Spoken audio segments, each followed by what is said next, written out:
Et alors à 24 ans, avec tes amis Hubert Desjoyaux et Gaëtan Gouérou, tu montes ton propre chantier naval, CDK, le chantier de Kerleven, à Port-la-Forêt, et donc qui est le port de tous les marins en Bretagne Sud.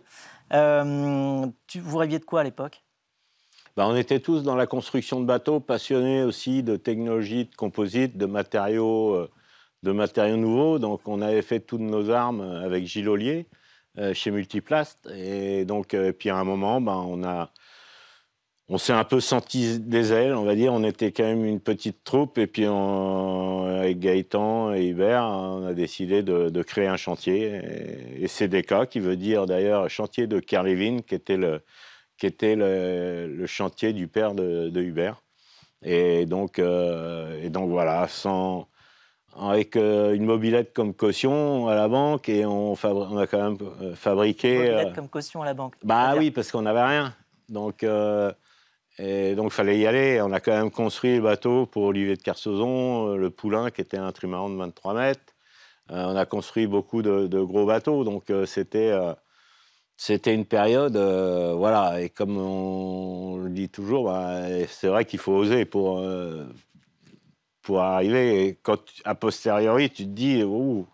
Tu as fait, et d'ailleurs en 84, ensuite tu traverses l'Atlantique en 8 jours, 16 heures et 36 minutes avec Patrick Morvan, Serge Madec et Marc Guillemot. Vous battez le record.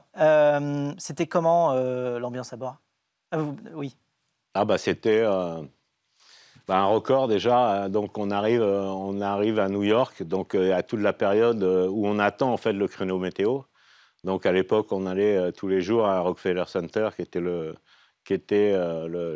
l'endroit où on prenait la météo. Et puis à un moment, je me rappelle, on descend la grande avenue, il y a les conditions météo étaient favorables. Et ce qui était rigolo, c'est que tous les feux s'alignaient au vert dans la grande avenue de New York. Et là, on s'est dit, bon, là, ça va partir. Et puis on est parti le lendemain. Et puis on a battu le record qui était détenu à l'époque par Elf Aquitaine avec Marc Pajot. Donc c'était, voilà. Et puis c'était un bateau de nouvelle génération, très léger, qui était vraiment chouette. Et puis on a été une bonne équipe. Et puis à l'arrivée, on a atterri en fait aux îles des Glénans parce qu'on n'arrivait pas à la bonne heure. Parce qu'à l'époque, l'arrivée au port était à Concarneau, le port de Patrick Morvan. Et là, toutes les écoles avaient eu le droit à une journée pour venir nous accueillir. C'était quand même... on voit plus ça maintenant, hein, mais Tout le monde était là. c'était vraiment incroyable comme accueil.